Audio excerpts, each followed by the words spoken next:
Gulliver, épisode 2, cohabiter avec l'homme montagne. Dans l'épisode précédent, Gulliver survit au naufrage de son navire et s'échoue sur une île mystérieuse. Vous l'avez compris, cette île, c'est Lilliput. Si, je vous assure, je l'ai bien prononcé. Et ces gens, ce sont les Schtroumpfs, pardon, les Lilliputiens.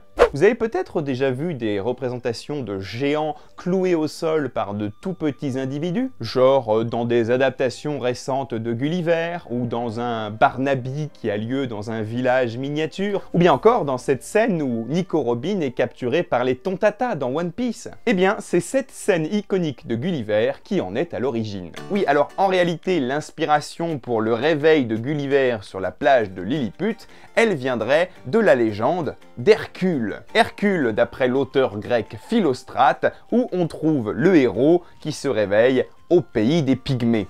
Les Lilliputiens, qui font 15 cm, on le rappelle, sont terrorisés par Gulliver, mais ils sont parvenus à le maîtriser pendant son sommeil, d'accord. Quand Gulliver crie, tous s'enfuient en courant. Ils parlent une autre langue et ne comprennent pas Gulliver, et inversement. Et comme il parvient à libérer son bras gauche, les Lilliputiens le criblent de flèches et l'attaquent à coups de lance. Mais ça me fait que dalle. On dirait des petits cure-dents. Bientôt tout le pays se met en action. On envoie un grand émissaire de l'empereur, on construit un grand échafaudage pour essayer de le nourrir comme on peut, mais c'est qu'il bouffe beaucoup ce couillon. À qui le dites-vous? On lui sert des tonneaux de vin et pour lui c'est que dalle. Et bien que Gulliver renonce désormais à les attaquer car il se sent lié par les lois de l'hospitalité, bah oui, si je les tue, qui c'est qui va me fournir à bouffer gratos?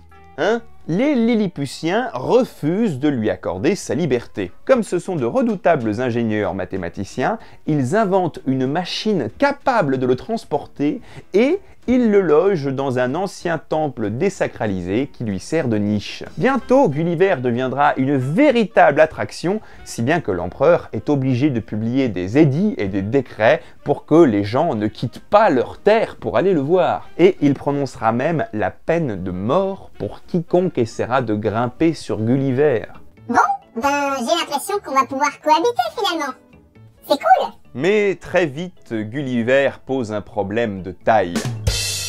Merci. Il mange la ration de 1728 Lilliputiens par jour, alors que nous ne sommes que 500 000 dans la capitale. Si ça continue, on n'aura plus rien à bouffer. Oui, il faut le laisser mourir de faim. Non, il faut l'empoisonner. Non, son cadavre en décomposition ne ferait qu'empester la capitale. J'ordonne une réquisition quotidienne de 6 bœufs dans tous les villages des alentours. Et petit à petit, Gulliver va acquérir davantage d'honneur et aura un surcroît d'importance aux yeux des Lilliputiens et de la cour. On va ainsi lui construire un lit à sa taille à l'aide de 600 matelas. On demande à 300 maîtres tailleurs de lui faire un costume à la mode du royaume et on envoie des savants lui enseigner la langue du pays, ce qu'il fait en 3 semaines parce que ce type a une intelligence des langues phénoménale. Ok les petits gars, maintenant il peut nous comprendre. Donc à partir d'aujourd'hui, c'est fini de parler de le tuer pendant son sommeil, d'accord? Ok. Vous dites quoi? Rien. Il obtient même un surnom, Quimbus Flestrin, ce qui signifie l'homme montagne.